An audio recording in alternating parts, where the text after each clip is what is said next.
Welcome to Like It Is and our continuation of our series with three eminent historians about African history and its impact on our lives.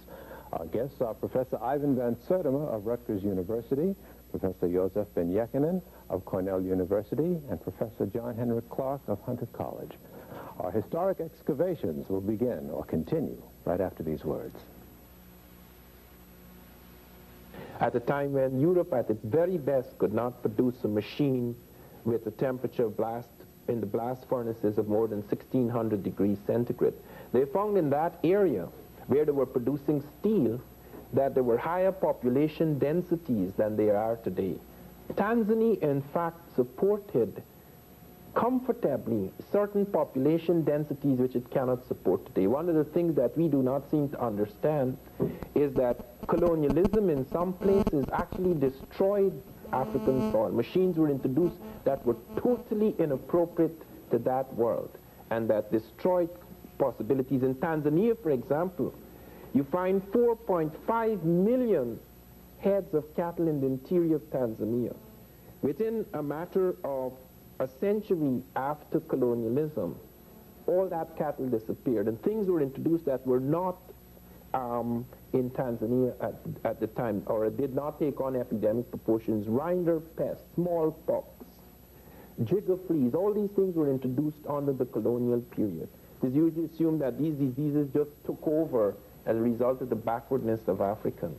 And all of these helped to undermine the strength of Africa, you're saying? Yes, and you find, for example, in Kenya, they found an astronomical observatory 300 years before Christ. On the basis of the alignments of the stones of that observatory, they found Africans had built one of the world's most accurate prehistoric calendars. They found very complex astronomy among the West Africans.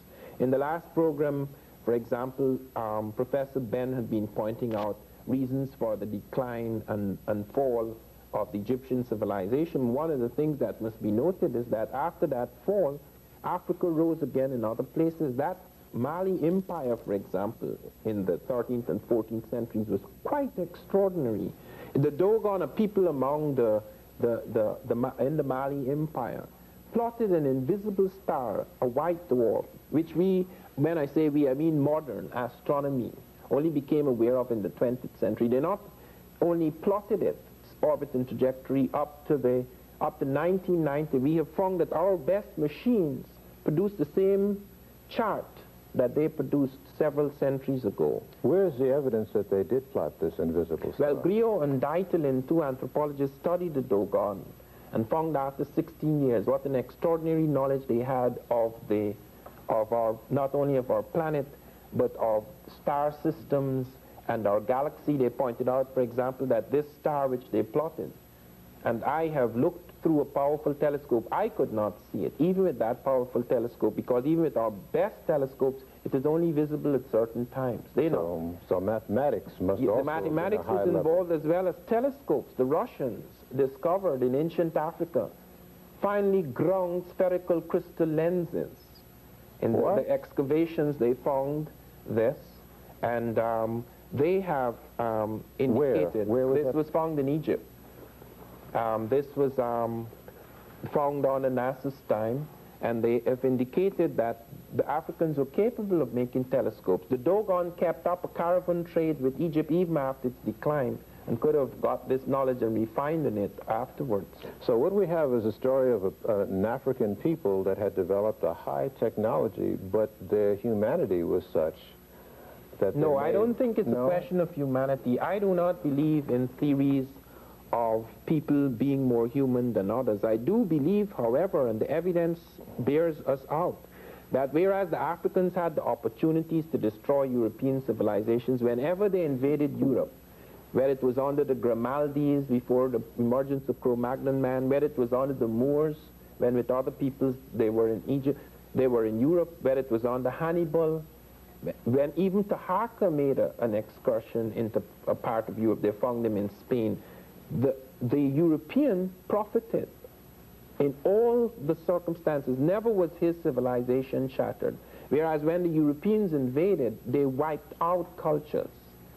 And that is a very odd thing. That speaks not of humanity, It speaks of very extraordinary circumstances, how this can be translated in terms of whether you have different kinds of human beings or different type of human consciousness or different human character, perhaps in terms of the social character of the African. You see, the African never believed that, for example, if he has a religion and he conquers another person or walks into another territory, he has to plaster it down on them.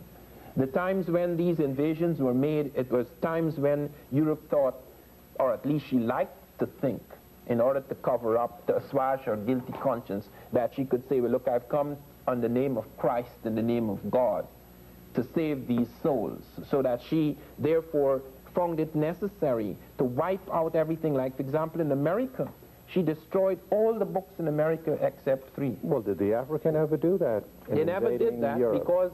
Did the African ever enslave the European? No. No, you don't have evidence of that. And this is not only a question of humanity, it has to do, as I say, with the assumption with which you move forward, that what are you doing?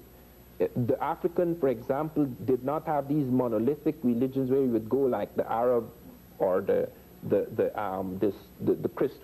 Christians, the European Christians, when they distorted Christianity, would go and say, in the name of such and such, I'm going to wipe you out. I don't think the African invader ever operated under those premises, so that you can have a totally different kind of impact occurring. Okay. Let's talk about some of the vast resources on the African continent and how they were exploited and utilized by the African. Well, they have found, for example, in medicine, extraordinary things occurring in African medicine. I'm not just talking about the witch doctor. In the Edinburgh Journal, for example, they noted the Africans were the first in cesarean operations. They have a picture of it in my recent Journal of African Civilizations, that they had invented a vaccine for smallpox before the Europeans, that they were using tetracycline consciously before the Europeans, that they were the first people to have standardized medicinal doses in Egypt, a socialized medicine. I thought tetracycline was a relatively modern drug. No, 14 centuries ago, they have found Africans using the tetracycline. They found the yellow-green flash in their bones. And they found where they were using that tetracycline, there's the lowest incidence of infectious disease in an ancient population. Do they know how it was administered? No, they found it first in their grain bin, so that it may have started as an accident, but then the Africans became aware of it and started to use it in medicinal doses. We also have evidence of mathematical systems, and this is one of the things that one finds so frustrating, that in most of the anthropological and archaeological records, or anthropological and historical records, you do not there's no mention of African mathematical systems. Work has been done showing that these mathematical systems were highly complex, particularly among the people like the Yoruba, etc., and some of them were on the verge of computers before the Holocaust. And you wonder, why are these things not mentioned? The reason why they're not mentioned is that most of the studies of Africans were done in small communities, survival communities. Studies at the core and centers of major African civilization, few of these have been done, and even when done, they haven't been done in terms of technology, because it was assumed that they did not have a technology. Their resources are incredible.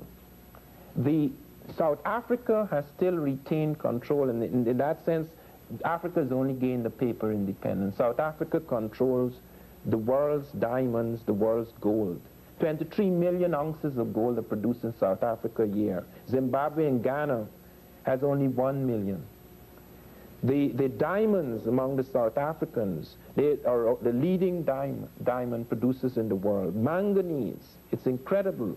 They have 5 million tons of manganese against 2 million in any other African, in Gabon, African. Perhaps therein lies the reason why the West is so in support of the racist regime that controls South Africa today. Yes, there is a tremendous reappraisal recently done in the Reagan administration as to whether they stand to profit by having this kind of relationship. And very often, when resources are found, like Gabon, they found it has 1 billion tons of fine iron ore. United Nations sat as whether it should allow the Gabonese to have money to build a railroad to the sea, 400 miles to the sea, to exploit this. They abandoned that. The people in Gabon, although they are only 1 million, are slowly building that railway. It will be finished about the year 2000. Thank you, Professor Van Sertima. Like it is, we'll continue with Professor Ben right after this. In the process of the colonization of Africa, there were a number of treaties and agreements and whatnot that were drawn. Maybe we can sort of cover those in an overview. I think that if we examine the major source of these treaties, we will go to a 3-volume work by the official historian of Queen Victoria by the name of Edward Hertzlet. He wrote a 3-volume work called The Map of Africa by Treaties, under these treaties. It showed there where certain quote-unquote chiefs, because this is a European term, sign away lands by the mark of an X. The documents are written in either English, French, Dutch, depending on who the colonizer was. No indication that the African knew that language. There is nothing in any of these treaties that would indicate that the people of that African land attested to those signing in that the land belonged to the people, and none of the so-called chief could take away the land of the people and sell it or something. We had similar situations here in the United States, of what is now the United States of America, with the indigenous people. Treaties were formed between European and Europeans. The worst of such treaties was the one that gave away the entire portion of what was then called the Congo, later called Congo Free State, to Leopold of Belgium, with the approval of the United States of America, Great Britain, and the other 12 colonial powers of Europe. For example, you had such people as the Gould, the Vanderbilts, and others who were part of the Congo Free State. Is that the Berlin Conference you're talking about? The Berlin Conference came out of this. After this behavior, that they were given this, and at the time when the Europeans were grabbing the lands in Africa, starting in 1830, when France invaded Ceuta, the northern part of Africa there, that tip that closest to the Gibraltar, Germany was in a war with France fighting for Alsace-Lorraine. So that when the other colonial powers had taken land, Germany didn't get any yet. So the Germans came and started fighting the other Europeans to get some land of their own, and thus they were obliged to give Germany some territory, such as what is called Togo, which was German territory, Cameroon, and so forth. Germany then went all the way down to what is today called Southwest Africa, Namibia, and around the Horn up to what was then Tanganyika, was part of the German colonial empire. Most of that was taken away with the First World War. As a result of this, this conference was called because the Europeans were fighting among themselves for this rich African land. Kaiser Wilhelm and Otto von Bismarck called the conference in Germany, thus the Berlin Conference as it was called. The United States of America, Great Britain, and 12 European countries participated. The United States was represented at a later conference also called the Brussels Conference. That which was that treaty conference was one in which they now had given Leopold his land at the Berlin Conference.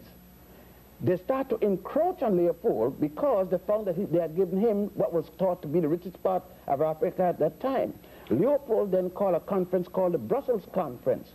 The United States was represented by this conference by a man by the name of Henry Terrell. The other one was Casson. Both of them carrying the title Minister Plenipotentiary and Ambassador Extraordinary. So that the United States were participating in the cutting up of Africa, in the colonization of Africa, yet in politics, in political science. We are told in the classroom America had nothing to do. Of course, America controlled Liberia up to this day, in spite of the latest revolution. That was, the treaties made by the United States and France and England with respect to the American Colonization Society, which came out of the aegis of the Congress and the Senate of the United States. The role of Ulysses S. Grant in the Baliwa decision there. Even the United States President Grant took part in such negotiation and such treaty negotiations. So the determination of who got what share of Africa was made by non-Africans. There were no Africans at either the Berlin or the Brussels conferences. Not a single one. And at the time, you had independent African nations. You had Ethiopia, which became independent older than any other nation that you got in the world today. At that period of time, you still had you had Haiti, which had become independent in the 1800s. You had Liberia became independent in 1857. So are you suggesting that all of these treaties, though, that beforehand and afterward, that was struck between Europeans and Africans, the Africans didn't really understand what they were signing away? And those who signed weren't even authorized to do it. Those who signed had no authority, and many of them did not sign anything. They had people on paper who did not exist. And they drew boundary lines according to the river, the flow of the river, according to the lake, and then they made such things. They even had tigers in Africa shown on the map, and tiger is not an indigenous animal to the African continent. Were the definitions of the countries of Africa as we know them now drawn out of these conferences? Every one of the countries that you have in Africa now, without exception, the jigsaw puzzle for lines, boundaries, were established at the Berlin Conference and the Brussels Conference with only minor changes as wars went out of the Berlin Conference and the Brussels Conference. Then came the First World War, and out of that, the documents of that was adopted by the League of Nations. The League of Nations made their own conditions with the treaties they made between Italy. Even before that, when the Italians had invaded Ethiopia for the first time, and defeated in the Battle of Adawa by Menelik II, although he had won, the European powers came together, made treaties to stop Menelik, because Menelik had said he was going to wipe the Europeans from Africa. Then there was that other set of treaties. There were more treaties, again, adjusting the boundaries in the Berlin, as that conference at the League of Nations, which had taken away that land. Adjustments were made. The next body of international body. But let me just interrupt for a minute. In other words, our concept as Africans of Africa didn't have those boundaries. No, sir. We didn't have a Mali or a Nigeria or something like that. The boundary very dependent on where the people fed their animals. In other words, the boundary of Mali was where the Malian was with his cattle. And that could have shifted with the season, just so the neighbor next door to him. Africans did not have, if you cross this, I'm going to shoot you, or this cross, I'm going to strangle you. The Malian would meet, for example, his neighbor and says, oh, how is the grass up there? He said, well, it's a little better. Up there, you know, yours better. He says, well, okay, I'll move up there today. Well, let us all go up, and the two other families would talk, and they'll go up. And that's where the boundary of that next nation would be. This land is mine kind of concept. This is European. European established the land boundaries situation. Fences and things of that so nature that were alien? started among the Europeans. Land boundaries shifted among African people. You didn't have this say, well, if you cross here, you're going to shoot you, and all this kind of thing. It's just like surnames. It's that same process it brings to mind of what the European brought to this land, the United States, treaties with the Native American. That meant nothing.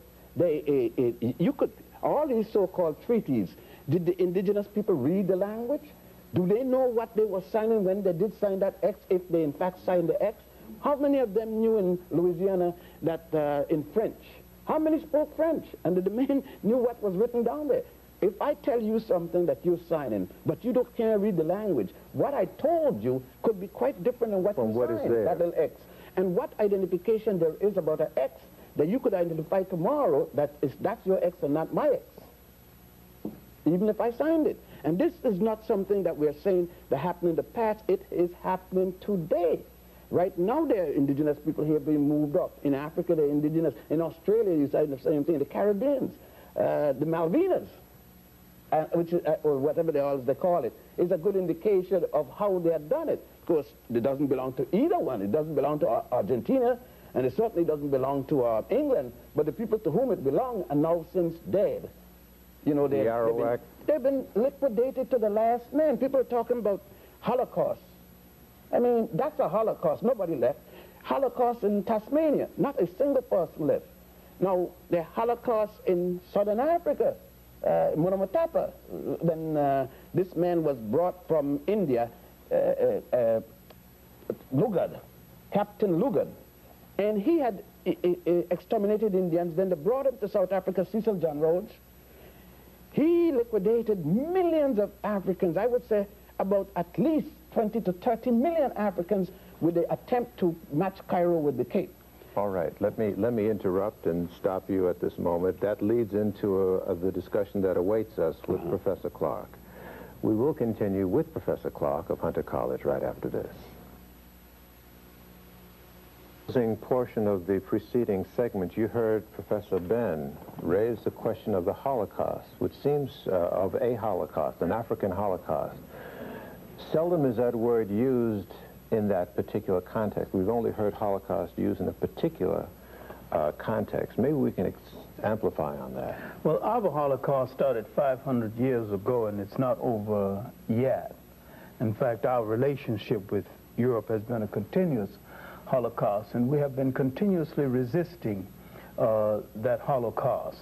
African resistance to this Holocaust started in the hinterlands of Africa when he was revolting to keep from being taken to the shore, and then continued along the shore when he revolted to keep from getting on the boats, continued on the boats, and he revolted to keep from getting off of the boats. Forced off the boats, he continued to revolt on the land.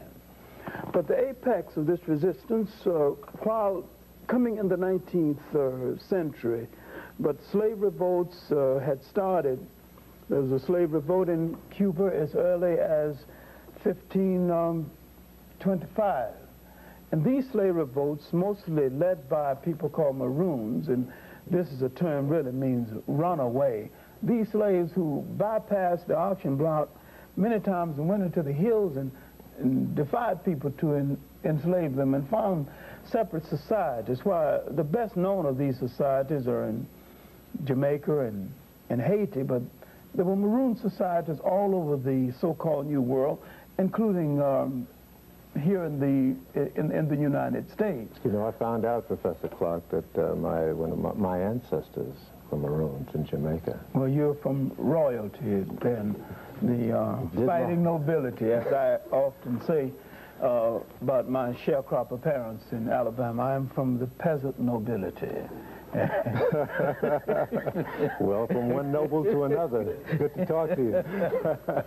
And it is left for us to declare what we are. And we say that these people who fought so that other generations can live is our revolutionary royalty. Let me press you a little bit on the dimensions of our Holocaust. Mm-hmm. Numerically, what numbers are we talking about? We heard Professor Ben talk about 10, 20 million lives, African lives, taken in the Holocaust. I would say the figure is rather conservative when you consider that in the movement from the coast, from the hinterland to the coast, every 10 captured, less than 3 got to that coast.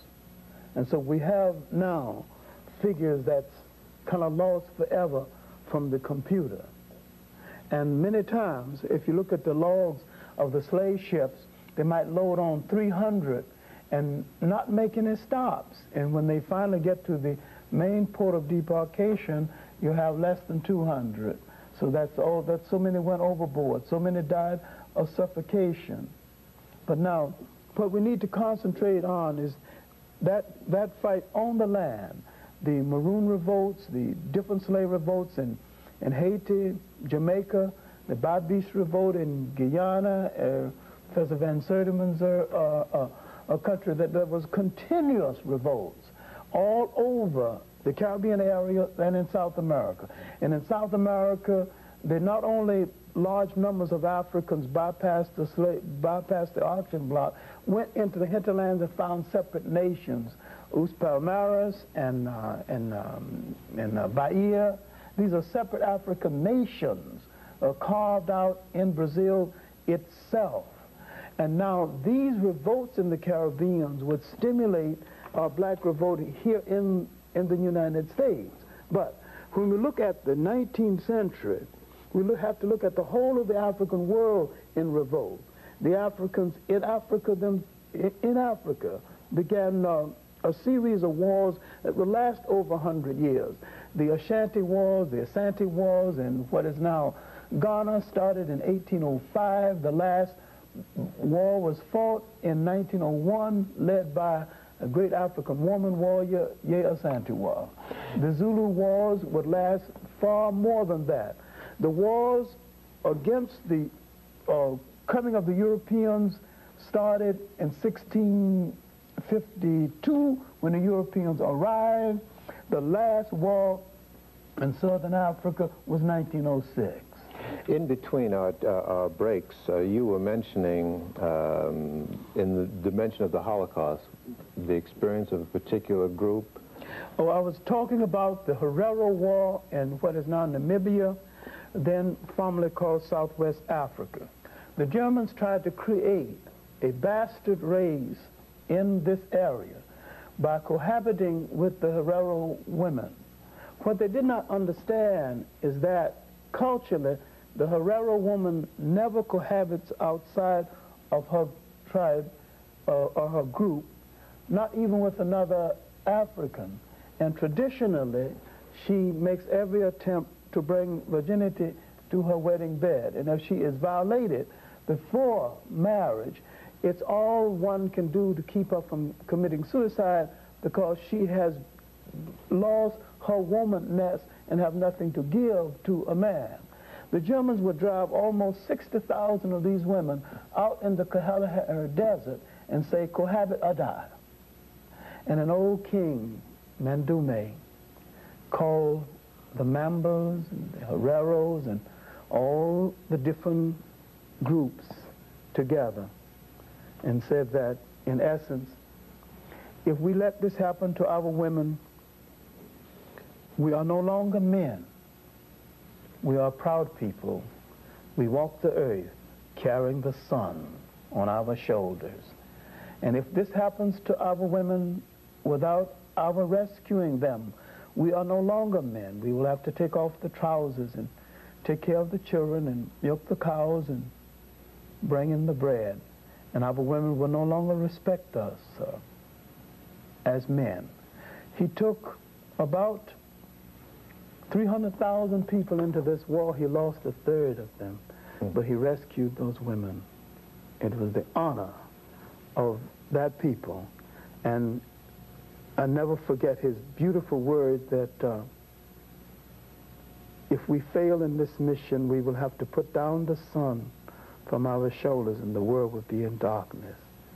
Because we are men, we light up the world. Does it therefore follow that across the continent of Africa, there were coalitions of African people who organized militantly to resist this encroachment called slavery? Not only that, but came together a little better then than they're doing right now, incidentally or sadly.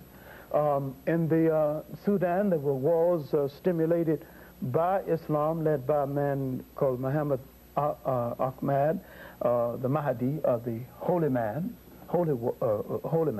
These wars were lasted from about 1860 to the death of the Mahdi in 1885. Then another Mahdi took over, Khalifa Abdul Hayya, and he was defeated by Kitchener. When he was defeated after 11 years of the independence, this war was reported by a young British reporter named Winston Churchill, and his book on it is called The River War. And he said that, he boasted of killing 50,000 people one evening. See, when we talk about our Holocaust, I guess people should talk about Holocaust the way we talk about fish stories. Those who caught the biggest fish do the most talking, and that means we will have to talk forever, because our casualties would exceed 100 million people, far exceed 100 million people. No people in the history of the world ever sustained such a loss and stayed alive. On that note, we'll break and continue with a collective examination in continuance of our history after this.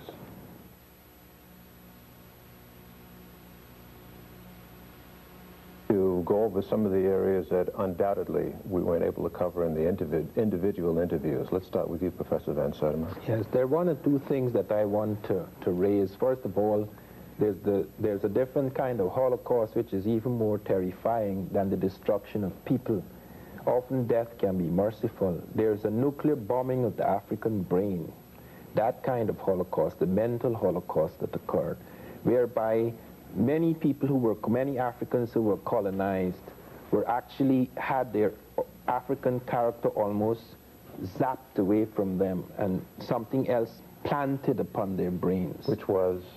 Which is a kind of duplication of the European. They were turned into European duplicates. I could say that at the time I was 24, with the exception of an interval during our upheaval and the death of my father, I was a European duplicate.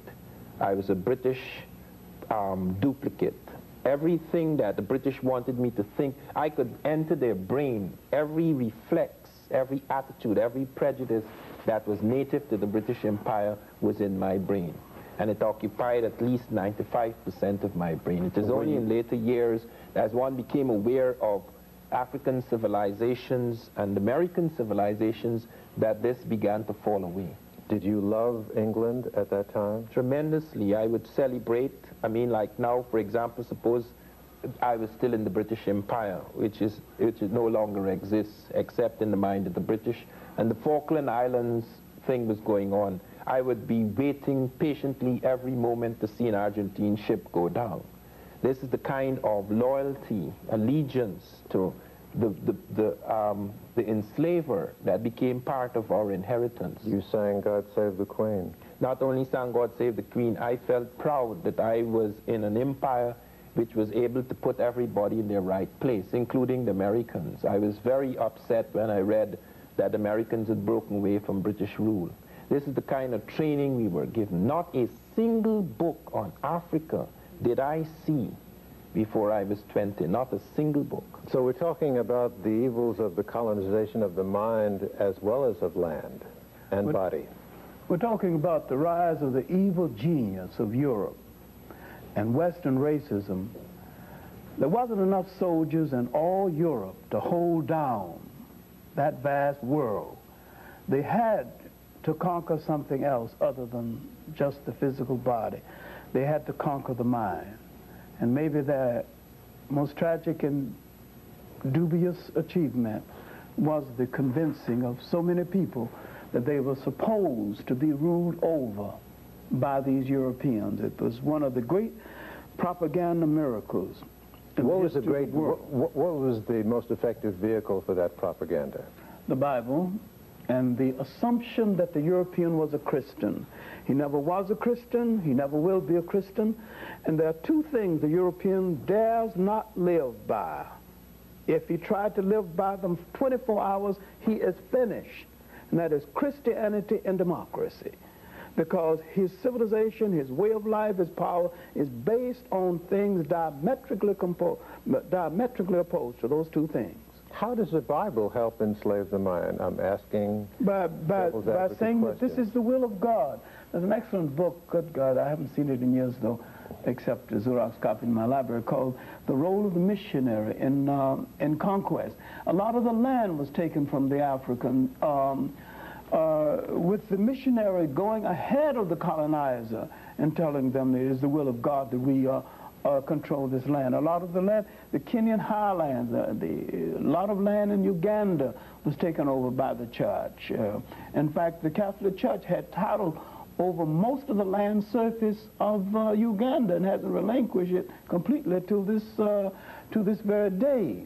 Christianity was an instrument of colonialism, the handmaiden of colonialism. And I can remember as a little boy wanting to teach the junior class in Sunday school, and I began to look into the great book, trying to find my own people, and I didn't see that image nowhere. I tried to find the word Negro, and it wasn't in the Bible. I didn't know there was no such thing as a Negro, you know. And I looked at the Sunday school lesson, look at all these images, and all these images told me that I was nothing. I was outside of everything in the world, and that all the achievement in the world was done by white people. I go to the basic history books, and I see nothing but white images. I see nothing that endears me to myself or to my own people. Professor Ben, what do you have to say about the missionary position? I should say the practice of missionaries. Well, Wow. I don't have anything good to say, so I could make it by that one statement. And I don't think anyone who knows their African history could compliment the missionaries. First thing is that the assumption is made by Europeans, Billy Graham and others, and I noticed that he's getting his lumps now, for having the courage to say that somebody has practiced Christianity, but I don't know what he meant by that either. But number one, Christianity started in Africa at a place called Alexandria with two people, Pantheus and Boetius. It spread across the North African continent. There were 7 patriarchs, equivalent to the word pope, 27 bishops before it arrived in Europe. An African by the name of Augustine, who made modern Christianity the basis for his writing, Europeans copied. Augustine's books are called, some of them, of the 40-odd books, the Confession that tells you who he was, on Christian doctrines, they laid down the fundamentals of modern Christianity, and the other one called the Holy City of God. It is not only the Bible, the Christian Bible, however. The Old Testament, or the Torah, as it is called, speaks of chosen people. God made a world full of people and select a handful to be the special ones. The Quran and Islam equally. The jihads were brought. Although Ben Habib and Hadsat Kubadi Ben Rabad taught Muhammad ibn Abdullah, who was illiterate in his own language, the fundamentals of the religions that, the fundamentals upon which all three got their beginning, we were told, and still being told, that there is a holy land for us in Palestine or Jerusalem. There's a holy land for us in Bethlehem. There's a holy land for us in Mecca, but not a single piece of holy land in the 13.8 million square miles of African territory. Yet, all three of those religions that I've spoken about got their fundamental principles. The concept of Mary, Jesus, and Joseph, this whole concept came from the Book of the Dead, with Horus and so forth. The concept of a one true God before all other gods was taught by the Africans of the Nile, Akhenaten, specifically the god Atem, long before the birth of Moses. Let me ask you this, Professor Ben. Were you, like Professor Van Sertima, raised with another awareness and another religious loyalty and national loyalty? Yes. Where were you raised? I was raised in the Hebrew religion. What nation? I grew up in Puerto Rico and the Virgin Islands. And I was raised, therefore, in American territory. But the same colonialism. I remember myself as a youngster on the 4th of July, walking with a red, white, a little flag with the, what it was then, 40-something stars, and running down there when Eleanor Roosevelt came and all these different things. And, you know, I volunteered in World War II, you know. Nobody called me. I volunteered. I was so stupid. I went and volunteered, went to Panama to a segregated army where I couldn't go on the bus with the American people, and in Panama I went to Panamanians I could go among. I came to Newport News, Virginia in the service and couldn't go on the ferry. They had a line called nigger, the nigger officers and the white officers. That happened to me. And do you know it was a German soldier that I was guarding, officer, that asked me, nigger, he says, exact word he said to me, nigger officer, do you know that when this is over, I'm coming to America and be your boss? And then I started for the first time to get some sense, although I had been segregated in Panama and so forth, and I didn't even recognize I was being segregated in Puerto Rico and the Virgin Islands. I didn't even realize it. I thought that everything was, as they say, hunky-dory down there. But, you know, because of what he said. Hunky-dory, H-U-N-K-Y. That was the expression. Right. That means real good. And then I was a perfect fool and didn't know it. I used the term Negro then. Colored was a big thing, you know. And Africa was not on your lips. What you talking about, Africa? Man, Africa is where Tarzan and Jane was, and, you know, the Humphrey Bogart. I used to go to see John Wayne and Tom Mix and Roddy Reagan and all of them shooting up the indigenous people. And I used to say, hey, there's a savage coming. Shoot them, Tom Mix. And then with the African, I'd say, oh, look at them savage. Tarzan is coming. And I'm hoping for Tarzan. And Tarzan hollering, Ungawa. And one thing, I didn't know that Ungawa meant doo-doo. Because every time Tarzan said Ungawa, and when I found out that Ungawa meant doo-doo, I said, Ungawa Tarzan. I used to have fun then. But you wouldn't believe that this person, because what I know wasn't taught to me in school, I look back and sometimes and say, how in the world did I come this far from where I was? You talk about miracles, that's a miracle. Tell me about your upbringing, John. No, I had suspicion from the beginning. When I couldn't find my people in the good book, and my great-grandmother had told me that this was the book of God, this was the Word of God. But where were you raised? I was raised born in Union Springs, Alabama, raised in Columbus, Georgia, near Fort Benning, and I made my living partly as a caddy. Used to caddy for a major who later became a general and later became president of the United States, Dwight D. Eisenhower. He was a lost cause then, too. Be that as it may, but growing up in a predominantly Baptist environment and becoming very curious about the Bible, I began to suspect very early. How early? 10 and 12, that I did not belong to any people who were inferior to anybody. So then about 1930... But in your schooling up to then, though, wasn't the reverse implied?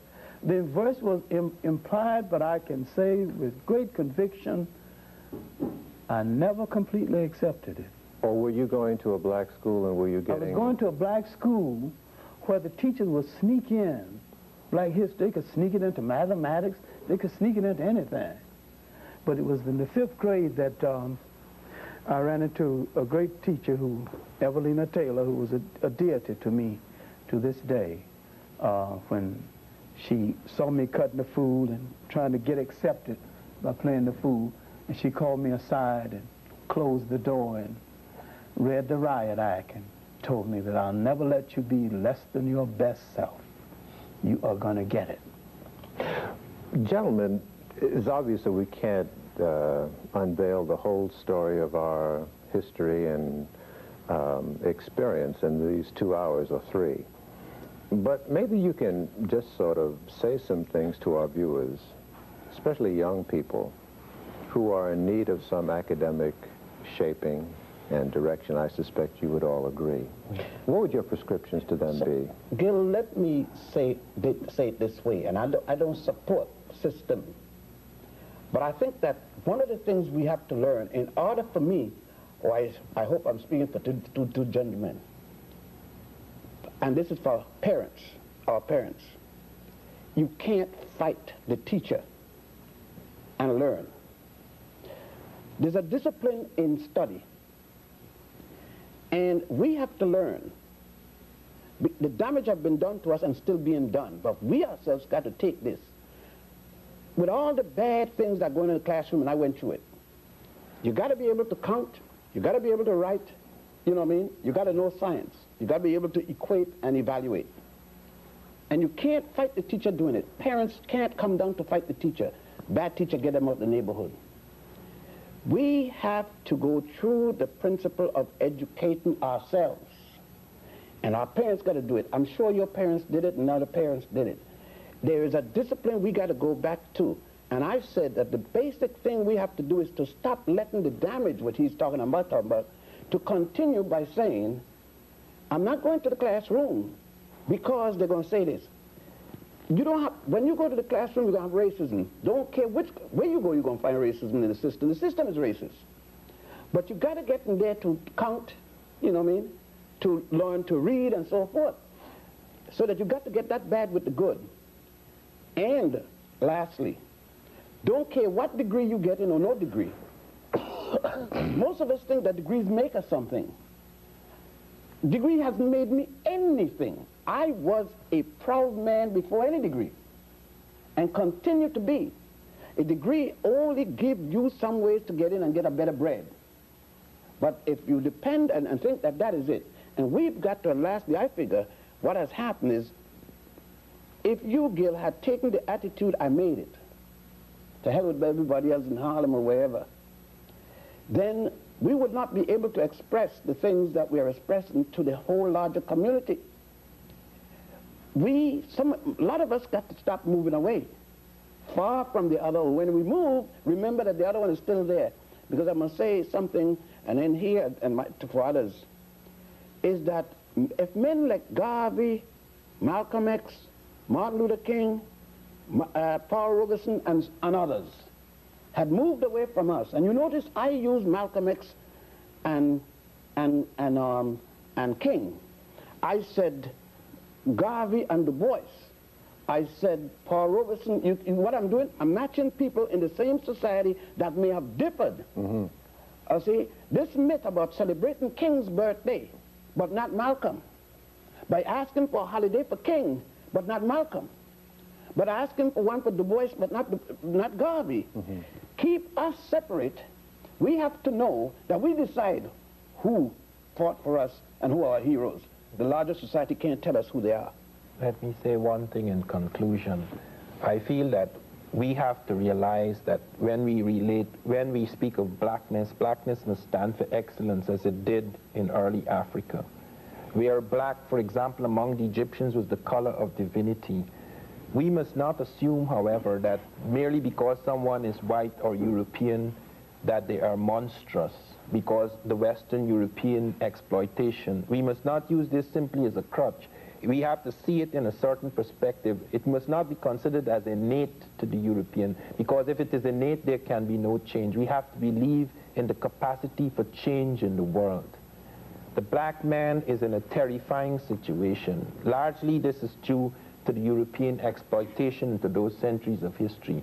But if we are to come out of that, we have to change our consciousness as well as the consciousness of those who have enchained us.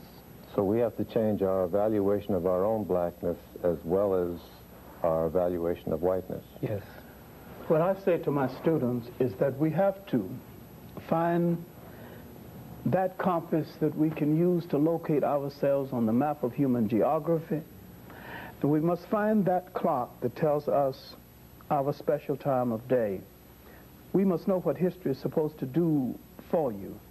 History has the function of your watch. It divides up time and tells you where you are and gives you a general idea how much time you have to get where you still have to go. History is a kind of a guide and a stimulant. And no matter what you're going to study, even engineering, you need a sense of definition of yourself and relationship to history and how your people related to the history of the world. So history is the bottom line. Yes, and we need to stop thinking of ourselves as a minority, because between the Caribbean islands and Brazil and the United States and in Africa itself, we are the third, if not the second largest ethnic group on the face of the earth. And we've got a piece of geography over there, maybe 13 million square miles that's ours. And when I say ours, I don't mean north, south, I mean all of it. That's right. Every blade of grass, every grain of sand, and that's the inheritance of our children and their children still to come. And we don't have to go to any Bible to make any claim, because our claim is all prevailing, and the map of that continent is stamped on most of our faces. Let's go to our bibliography list, full screen, and for our viewers. At Kelty and In the Matter of Color by A. Leon Higginbottom, Jr. Professor Clarke recommends you read How Europe Underdeveloped Africa by Walter Rodney, Stolen Legacy by George G.M. James. And Professor Van Sertima recommends you read his Journal of African Civilizations, Volumes 1, 2, and 3, and African Counts by Claudia Zaslavsky.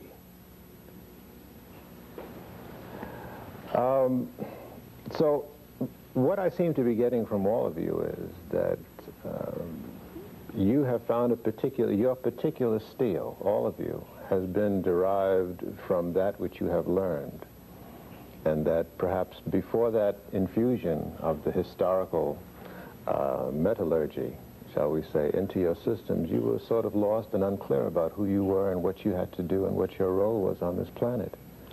Yes, I would say definitely that my readings and most of my travel, particularly when I went to Egypt, it changed my world. I thank you all. So ends, for a while, our exploration into our history, a history that has shaped the world and supplied the very foundation of civilization and culture. If what you have heard is revelatory, would you call it a archaeological and anthropological period, the pre-dynastic period, the dynastic period, because unfortunately people forget that many African civilizations had dynastic period besides Egypt or other nations along the Nile. I would also break that up to Africa before the coming of alien peoples. And then I will go on to that, Africa up to the beginning of the encroachment as to the colonial period. And then I will go on to Africa in the current period. Now you could break up African history into various forms depending on what you plan to do. All right, well, let's move swiftly in the limited time that we have. Let's start with the archaeological period. The archaeological period would be that period in which you're talking about the artifacts and fossils. The artifacts, like the stone equipment, stone implements, and so forth, and the fossil period being the human finds. And that will bring us back to the Zinjanthropus period, all the way up to what we would today call man as we know him using agriculture and so forth. Mm-hmm. And how far back in time are we talking about now? Based upon the latest findings, we're talking about at least 3 million and a fraction into 4 million with a fossil called Lucy. And then we're talking to a much later fossil by the name of Zinjanthropus boise. And that will bring us down to about 1.7 million to 2 million years ago. Is there any question about the fact that the first human life occurred in Africa? Is that incontestable? To date, the oldest human find has been in Africa, to date. Now, what will happen tomorrow may be something else. Mm-hmm. All right. Let's move forward. Now, with man coming out of this period, we see him going down the Nile, and the reason we're using the Nile as the example in that the oldest records of human behavior, where the man left his record, has been found in that specific area. Why is that? Well, for many reasons, but the most specific, man along the Nile built in stone. He built in masonry material, and therefore that material outlasts men who were building in wood or other such perishable material. And that's primarily the basic reason. So it's not that in that part of the world, of Africa, that there was a greater expertise or technology or anything like that? Based upon anthropological and archaeological finding, there have been very old period. For example, in Southern Africa, in Swaziland, there is a 43,000-year-old iron mine found there. So that would indicate, we're talking about 43,000 years, meaning that since we're dealing with historical record, it matches most of the things that we find along the line, and more specifically in Egypt, where we go back to the Sibyllian period. Mm-hmm. The Sibyllian, the first and second period in Egypt will be about 125,000 BC. back to 300,000 BC. The second period would be 125,000 to 25,000. So in between here, that mine was being used, meaning then that the Africans in the southernmost tip of Africa, otherwise then called Monomotapa, the earliest name when the Europeans came, it was called that, were involved and engaged in iron mining at a time when it wasn't so done in Egypt, because the civilization or high cultures traveled down to Egypt from the central part of Africa, and every archaeological evidence show that it equally traveled down from the central part of Africa to the other tip, the southern tip. So the civilization seemed to have started around the major lakes. Why do the features of the Egyptian, as we see on the stones and whatnot, seem to differ so much from our classic impression of African features? Well, because what has happened is that most of the Egyptians you see in textbooks are the Egyptian pharaohs at the time when Asians or Africans had invaded Egypt, and their people stood on the throne. So that when we say the word pharaoh, a pharaoh could have been one who had come from Asia, like the case of the Hyksos, or from Persia, or something like that in the case of the Persian. Or later, it could have been one of the conquerors who had come from Greece or from Rome. Now, the ancient African pharaohs, they seldom show you, if ever, and more so, there is a myth that all Africans have thick lips like myself or heavy nose. There are tremendous amount, millions upon millions of Africans who have pointed features. So that the image of a pharaoh with what is called a Western type or pointed or aquiline nose doesn't mean that that person wasn't an African equally. So, and many of the likenesses of those with African features were destroyed by European invaders? European and Asian invaders, but more specifically European invaders. Or when the nose didn't look the way that they thought it should look, the nose suddenly got broken. It's strange that the Romans and the Greeks, who had more pointed nose, when you go to Alexandria in that part of the museum, not a single nose is broken. But when you get to the indigenous African, almost to the last one, the nose got damaged when that nose should not have gotten damaged on the basis of the length of the nose. What about the structure in the early formings of civilization in Africa? What was a family structure like? Well, in African families, you could say this would be typical. There's some things about the continent of Africa you can't say is typical by virtue of the size and the variations of cultures and so forth. But there are other things you could say was typical. One of the typical things with Africa was the predominance of family value. And you would say that the matriarch society, the society in which one inherits from one mother, was more dominant than the patrilineal society. That doesn't mean, however, that the women ran the society, but that the source of the society, the source of the family, was of the woman. That, for example, the ancient Egyptians made it very clear that for the pharaoh to inherit legally the throne, he had to get it through a woman. Many a times pharaohs would then marry their daughter. Doesn't mean that they had sex relation with their daughter, but they had that legal entanglement which was necessary. In West Africa, we saw the same thing. Was the woman's name passed on in marriage, or unlike what we know, the man's name has to predominate? Well, you didn't, because then since you didn't have family names. You know, this thing about, it started in Germany with, most of the early cultures didn't have family names. The Germans are one of the first to invent this family name business. In West Africa, you see the same thing. The Ashantis, the king inherited his title from the queen mother. I see. You see here, you got it from one end of the continent to the other end of the continent, showing the commonality of culture.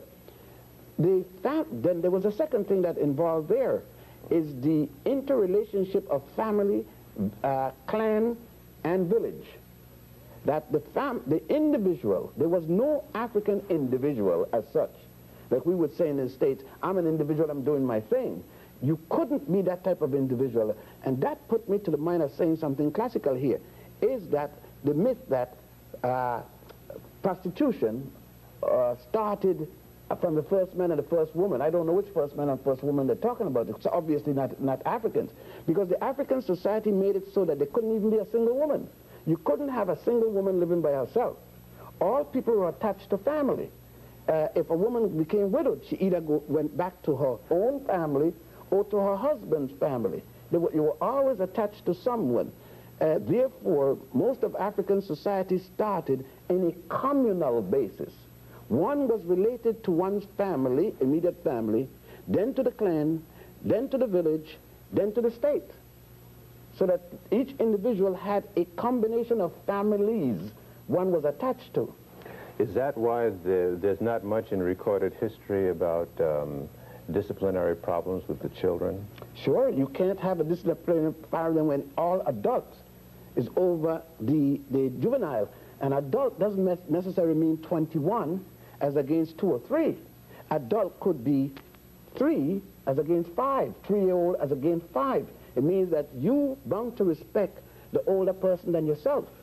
So that if a family had 10 children, the first child would be the one relating directly to the family. From that first child on, that child will be then carrying down the order, and very rarely the mother or father has to do any of the disciplining. The first child becomes the senior child, right? And therefore the law go down. Now from that child, let's say that the first child now becomes 40, and the parents are in their late 50s, early 60s, and that first child gets married. The authority of these parents still go down to that child and to the husband, on both sides. And it was this kind of continuity that was the basis of the great civilization that came out of our experience in Africa. Yes, that is what was destroyed with the coming of the European and the Asian, that they destroyed, so that the decentralization of the African family and the strength of the African culture that we see now destroyed so much that in Africa we see them imitating everything, and here and the Caribbeans and elsewhere started to be destroyed at that point. And it is at that point that we ought to stop. And when we come back after this break, Professor John Henrik Clarke will pick up about that destruction process. Stay with us.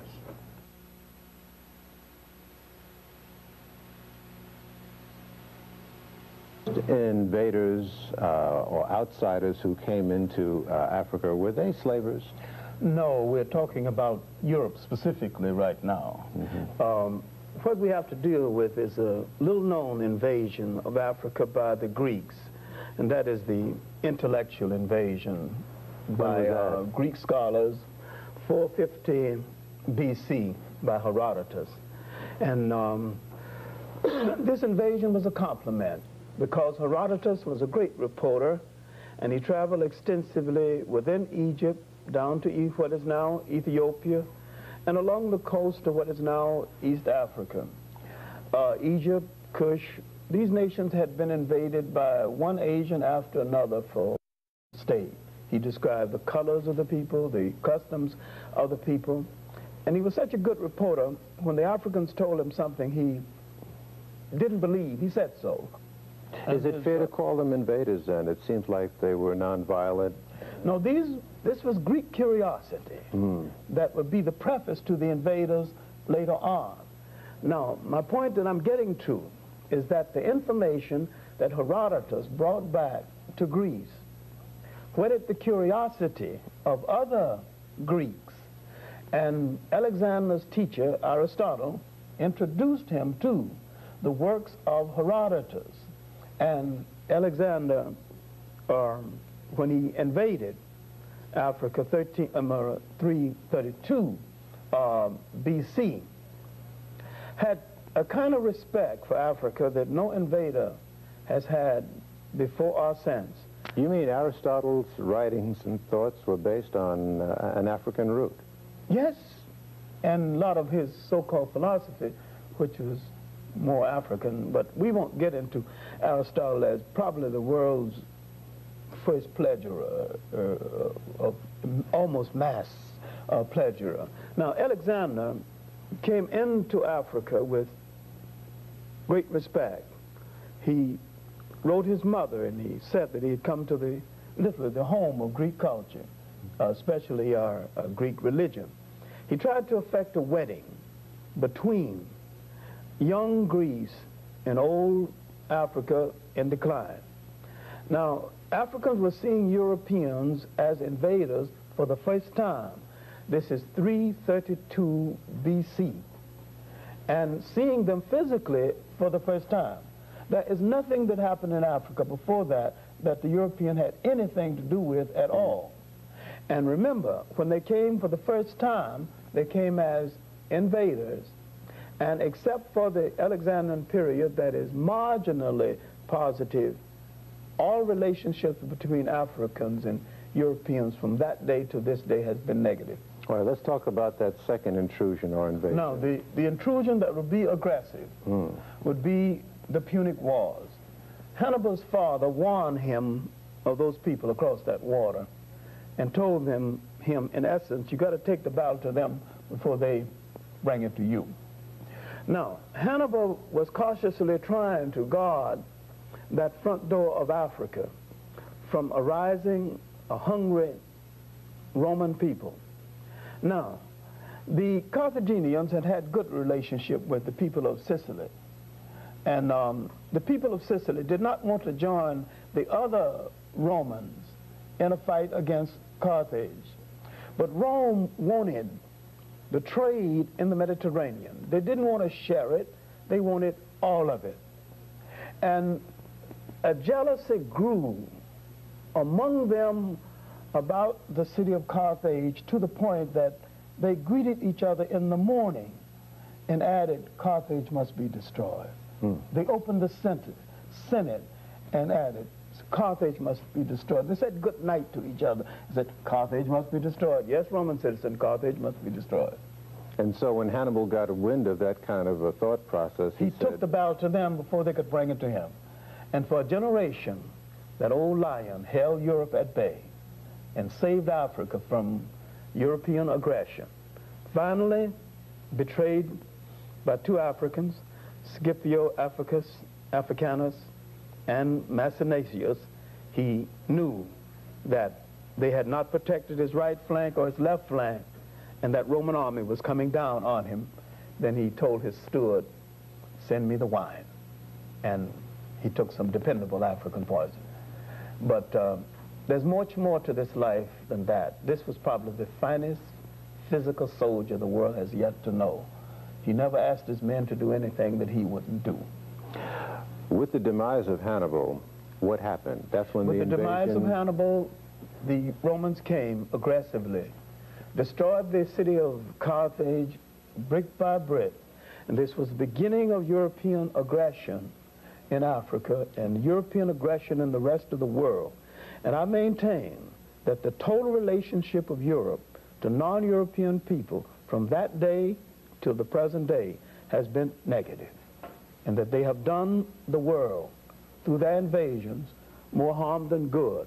Give me a date when that onslaught began. The onslaught began with the defeat of Hannibal. And what We're year? dealing around 200 BC or thereabout. All right. Now, and with the defeat of Hannibal and the establishment of the Romans in North Africa, Rome now had a breadbasket for its future empire. If it wasn't for the agriculture of North Africa, there would have been no Roman Empire, because they would have had no means of feeding that vast army and their own population. Let's talk about the rationale, the mental process that went into the whole rationale for enslaving a people. Where did the Europeans come up with that concept? Or was that an original idea? No, it wasn't an original idea, but the European introduced a kind of slavery that had never existed in the world before. Including the Arabs? Yeah, well, the Arabs, that's a later day introduction of slavery, and they're not to be gotten off of the hook, but it has no direct relationship to the period that we're dealing with right now. All right. Where did that rationale come from? It came from the mind of the European. And if you read some of the early writings of Aristotle, Aristotle was really the first person to do a philosophical essay on race and a kind of a justification for the aggression of Europe still to come. To say that there are certain people endowed by certain traits, you know, to rule over other people. Most of the so-called Greek philosophers believed in slavery and had slaves. But when they came under the influence of the teachings in Africa, they were in serious trouble. This is why Socrates had to be put to death, and why he wouldn't even he wouldn't recant. Now, what we have to hurry and do is to establish the fact that this first European aggression, and mind you, I'm letting Alexander off the hook for my own reasons, and I'm putting the aggression solidly on the heads and hands of the Romans. But this first aggression gave Europe the means of feeding itself and to expand for the first time beyond its shores and sustain itself. Was profit the motive for slavery? Profit was the motive for slavery and a form of colonialism. Now, profit and bread. See, capitalism in the present sense didn't exist then, although the profit motive was a part of man's psychological makeup. But the justification for the Romans being was that they were endowed by certain traits, in spite of the fact that once they destroyed Carthage, they could not even build it back the same way, because they didn't have those master architects that the Carthaginians had. Now, Rome would sustain itself in this part of the world, and Roman taxation ultimately would force the Africans and the Asians to question old gods and look for new gods. This questioning, this wondering whether their gods had deserted them, would make them look into their folklore, their literature, and bring forth the beginnings, the formal beginnings of a religion that we might later know as Christianity. Not that the religion was new, but that particular formation of the ideas of the religion was new. All right, let's pause here, Professor Clarke, and we'll continue with the African presence in the so-called New World right after this.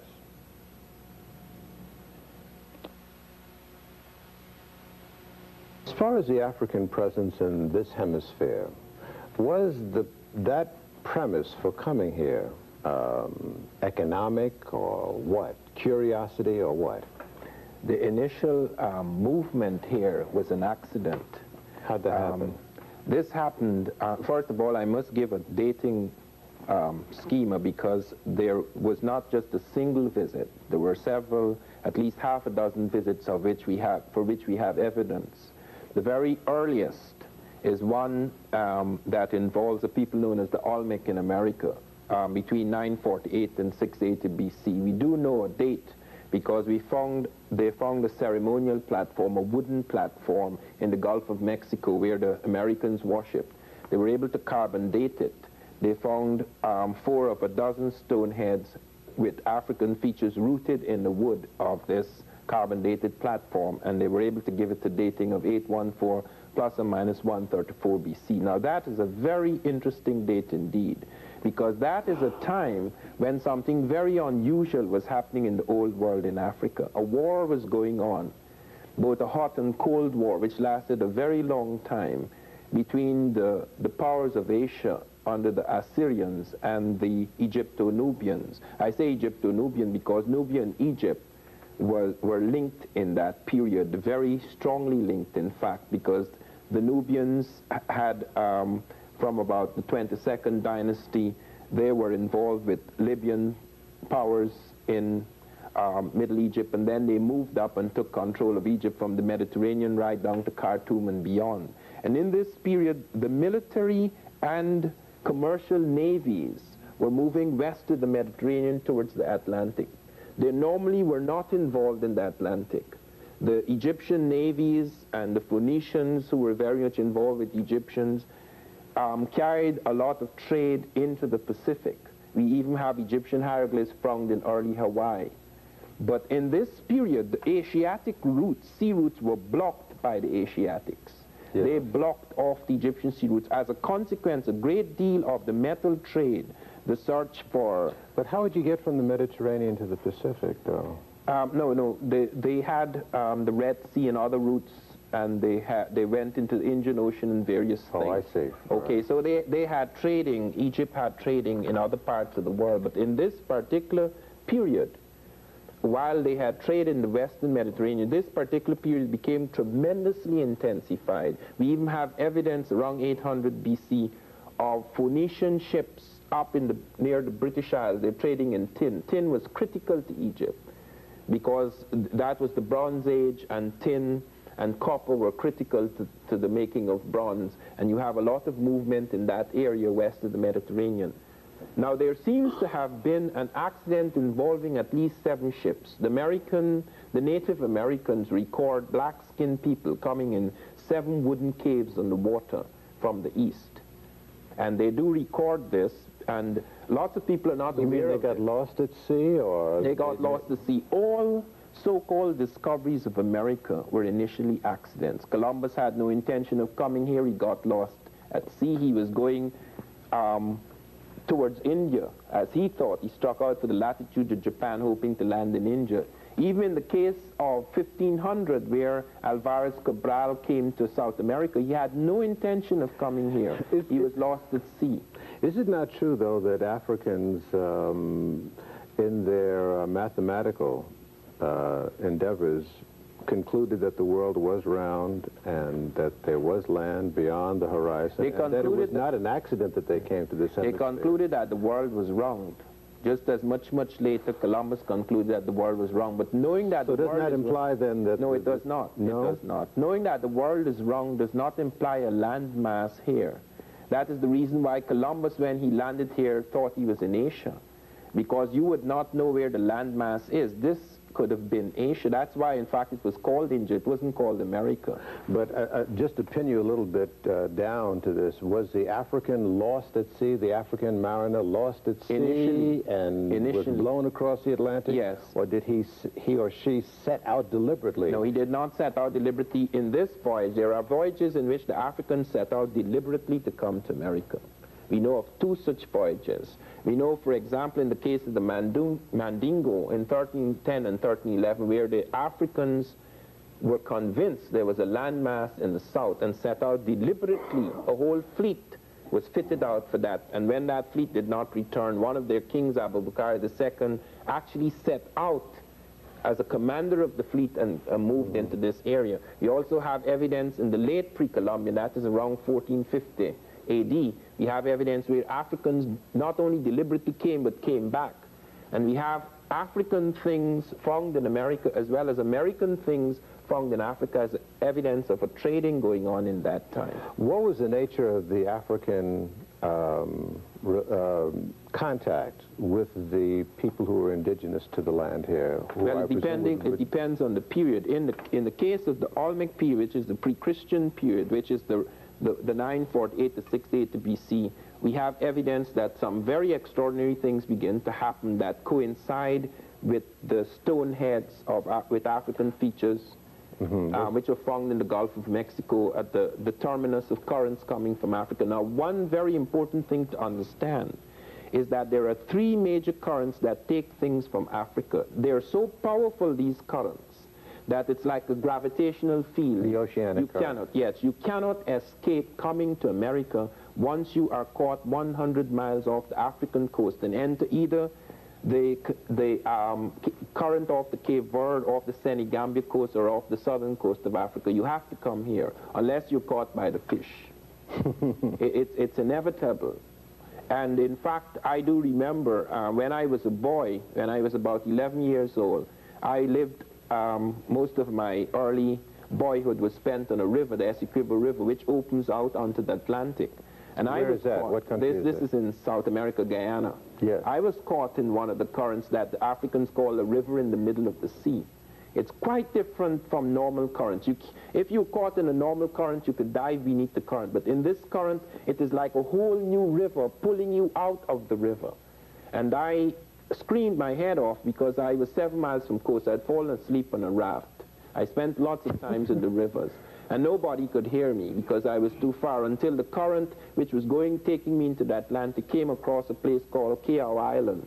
and that was close to shore as the current moved off. And you were on your way home. Yes.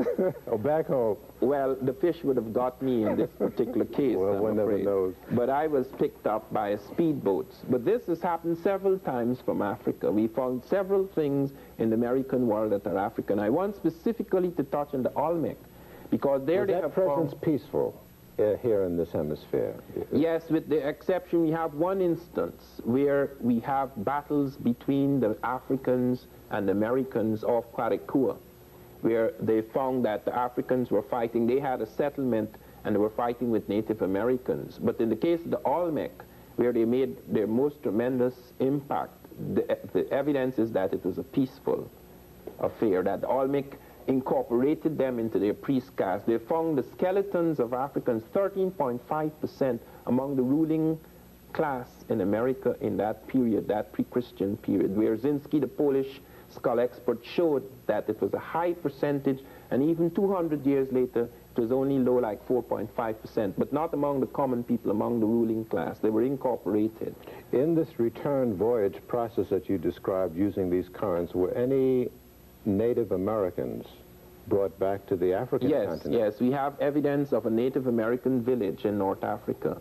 We have evidence of an accident occurring the other way in the circular current. This is, of course, late pre-Columbian, before Columbus, but just about 50 years before Columbus. We also have something which has been checked out of something around 62 BC, where 7 American Indians seem to have been shipwrecked off the coast of Europe, and they were picked up by the Germans, the Suavians, and they were taken to the Romans and given as a gift the Quintus Metellus cellar.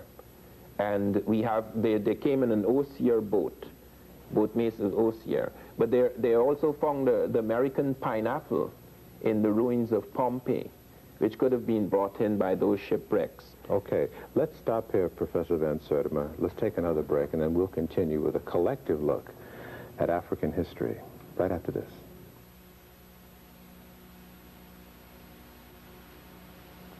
Frustrated because I thought we were going to be giving ourselves a lot of time, but 2 hours is nothing.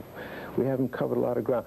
Let's go one by one to some areas that you still feel are hanging by the individual segments that we've covered. Professor Clarke?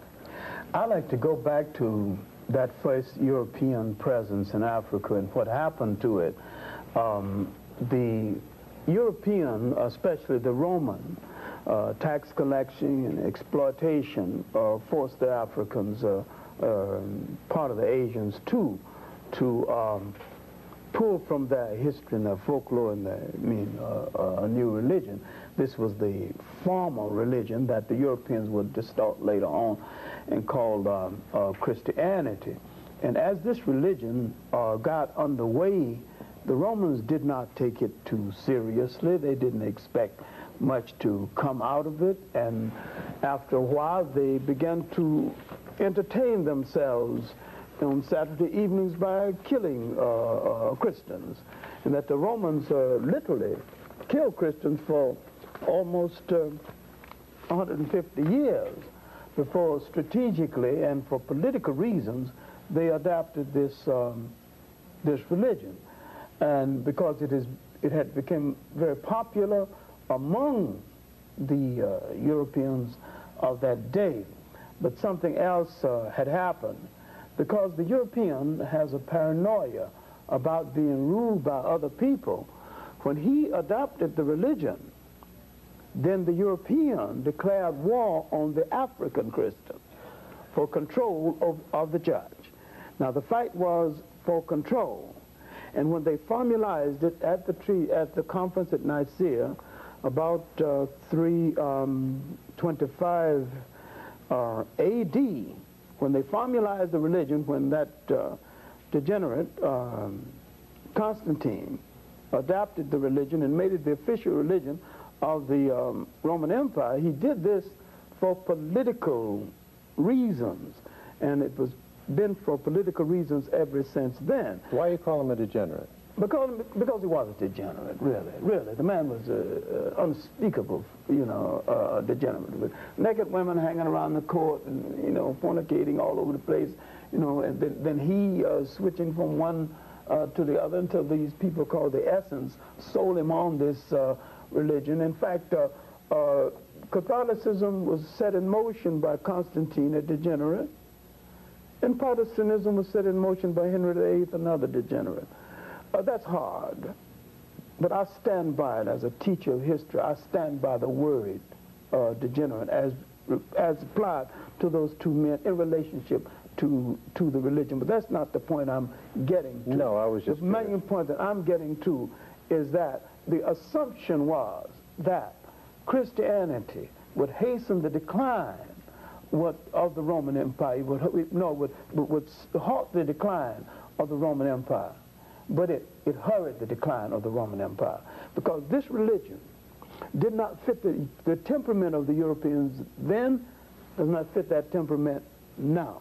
They simply could not live by a religion as placid, as kind, as humane as this. And they had to establish power by violating it.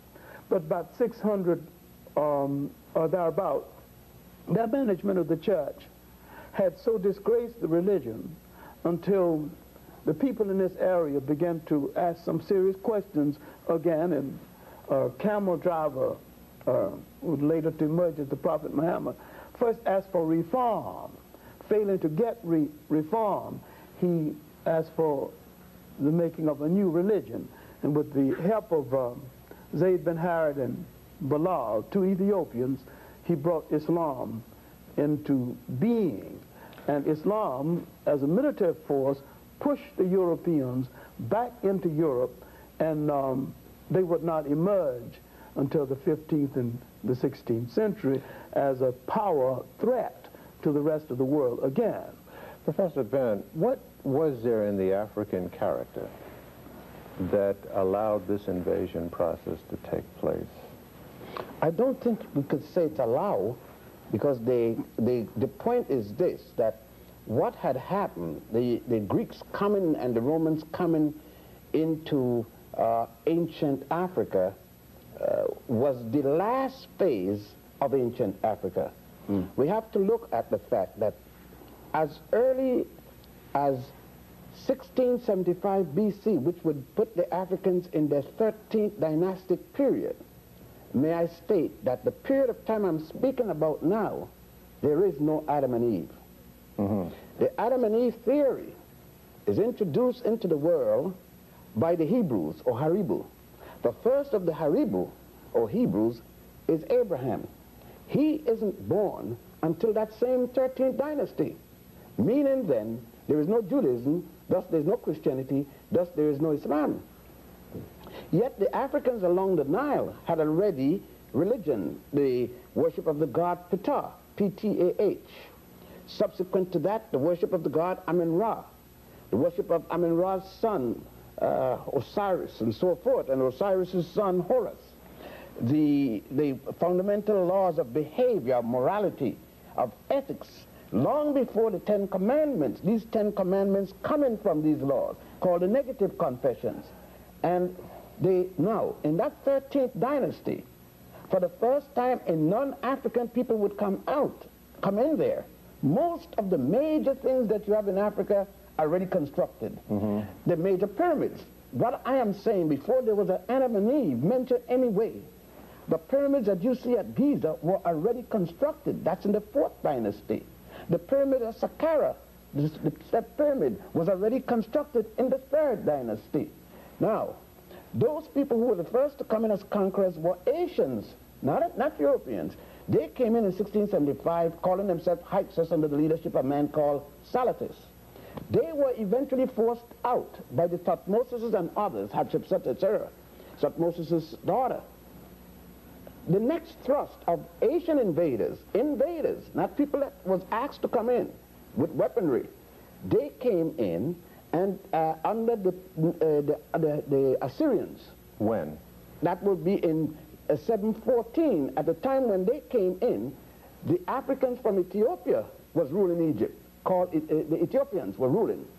Now, they came in as a result of, under the leadership of a man called Ashurbanipal.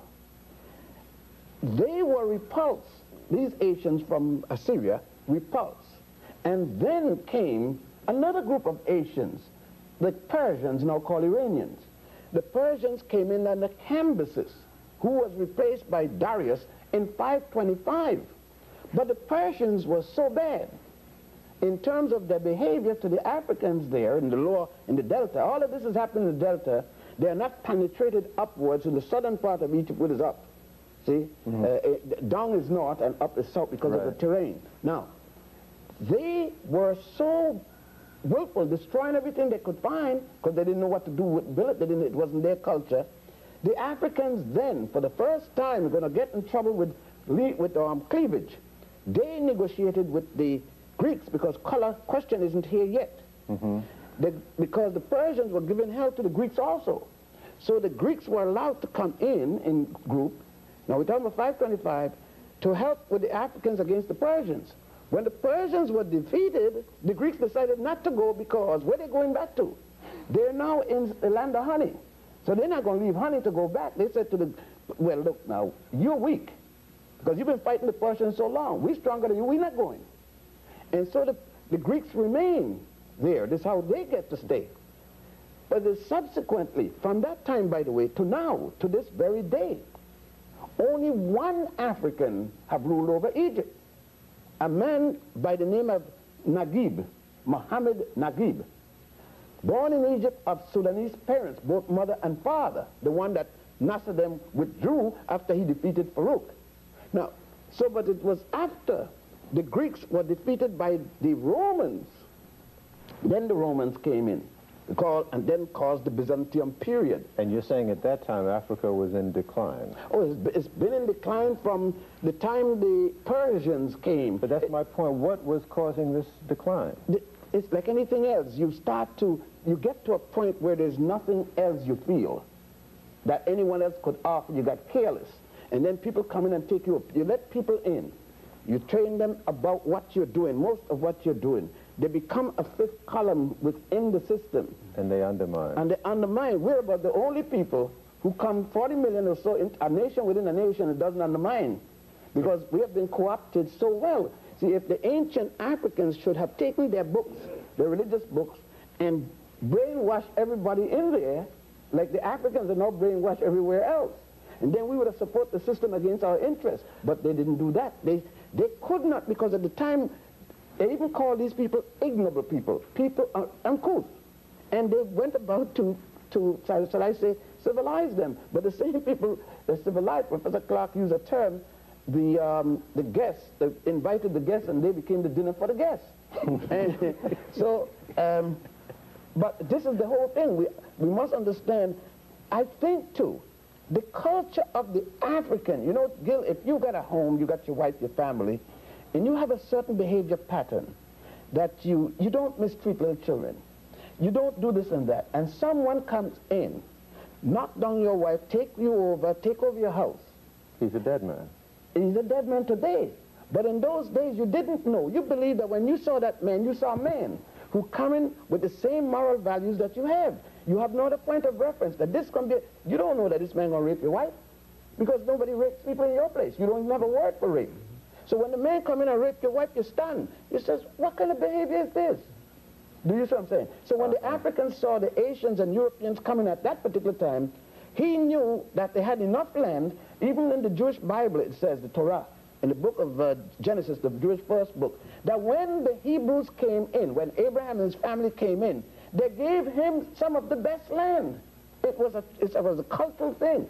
The same thing happened when Henry, the so-called navigator from Spain, from Portugal, came in West Africa. They gave him land. When the Dutch and the Huguenots from France and so forth came down, they were given land in Monomotapa, now called South Africa.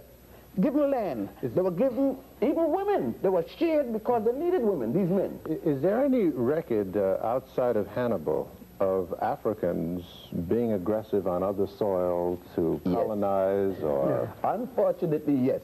Africans went all the way to the banks of the Ganges as fighters and carried into India, And that is where you get your Dravidians from. A group of people in India still called Dravidians, some of them in now Malay and so forth. Which Africans were those? A combination of Egyptians, Ethiopians, and Nubians. A combination force, because at the time, the three entities were one. There were times when you couldn't tell the difference between India, Egypt, and, Nubia, Egypt, and Ethiopia. There was ruled by when one pharaoh ruled in here, he ruled the entire the length of the Nile Valley. When was this? This put us, it's claimed, some claim it's during the time of Hatshepsut, some claim it is during the time of Sesostris II. It all depends on which one. Now, those Africans had conquered all the way to India, and when they were forced out, by the way, it is because of them you have the golden calf. The worship of the goddess Hathor. Hathor was, even the Jews one time before Abraham worshipped the golden calf. They called it the golden calf in the Old Testament, book of Genesis, but it was not called the golden calf. It was called goddess, symbol of the goddess Hathor. They knew what it was and did not mention it as such. The Indians adopted Hathor. Then the virgin thing, the Horus child, and Hare Krishna, the Krishna group. The Christians adopted that symbol. Isis becoming pregnant by an immaculate conception, giving birth to her son Horus by a virgin birth. This story is there still at the temple of Horus at Edfu. You could see it written all over the walls. They adopted the obelisks. The obelisk was in memory of the penis of Horus when he was destroyed and cut up into 14 pieces. Let's push this a little further about the character of the African. Professor Van Sertima, you mentioned that there were wars, some wars that took place between Africans and Native Americans in early history. Well, I wouldn't define them as wars. There was, in the situation that I particularly mentioned of Kwarekua, there you have a settlement that was encroaching from that Kwarekua into parts of the Native American territory, and therefore a clash occurred. And we do have cases of both of them taking prisoners. But was there an aggressive character to the African that came to this hemisphere? We don't have any clear evidence of that. We do have trader types coming in the Mandingo period, and they were warrior types as well. They had to be, because they had to be extremely cautious moving through new and potentially hostile territory. But we do know that in the Olmec period, we do not have evidence of this. And I want to return to that period because lots of people are not aware of the enormity of the evidence. One of the things that startles me is that nobody has mentioned the terracottas, the clay sculptures of Africans. I have been twice recently to Mexico and looked. There are literally hundreds of these with African, not just the African features, but beards, textures of hair. You could see the evocation of the texture of hair, which is quite distinct from the Asiatic type coming across the Bering Straits to early America. The skeletal types one mentions that Wierzyński has mentioned. And then last year, the Science Digest brought out something on me in September, its September issue, in which they asked an authority in Mexico about these stone heads, which I say have African features. And he said the reason why they look African, why they have broad noses and thick lips, is because the tools were blunt. Now that is one of the most ridiculous defenses I have heard from the establishment, because he actually went as far as to say, this is Michael Coe, who is author of a major book. He's the major authority in Mexico, ancient Mexico. He said that if they had sharpened the nose, if they had got thin noses, it would have broken off. And when you go and you look, you could put your fingers, the edges of the lips, even where they're very full lips, you could see the extraordinary skill. These are 3,000-year-old heads. They're done with fine tools, because close by you can see figures done in stone with a different type of nose, different types of lips, the Native American type. And I wanted to ask, when I was first told of this by Boyce Rensberger, who wrote the article, if you ask Coe if they use blunt tools to make these types, and they then sharpen their tools to make the native types. Let me just intrude for a minute, gentlemen, and just go to our viewers for a minute and let you know that it is now almost the end of the hour. And as promised, we want to bring to you a full screen, as we call it, bibliography list of materials that you can go to for more information.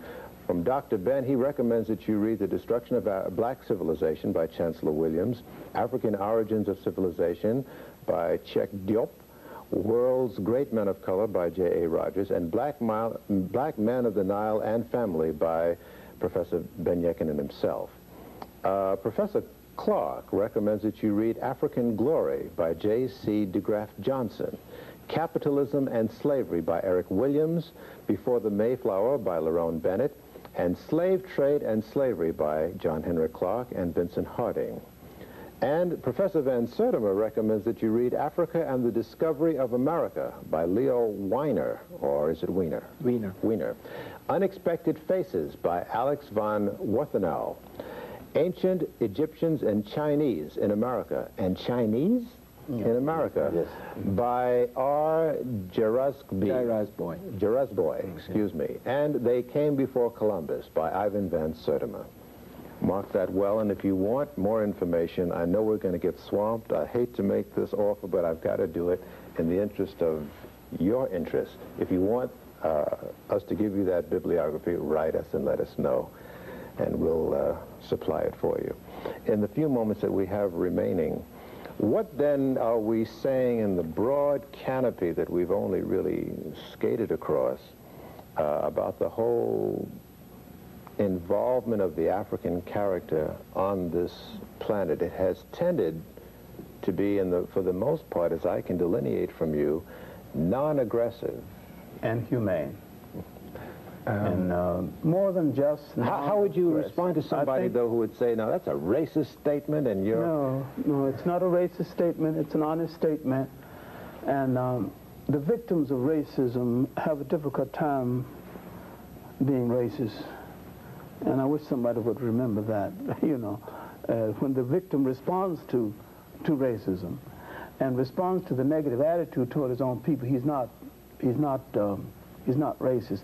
I'm saying that the African character, the African personality, has given the world a kind of humaneness in his relationship to other people that can rarely be found cannot be found at all among the Europeans.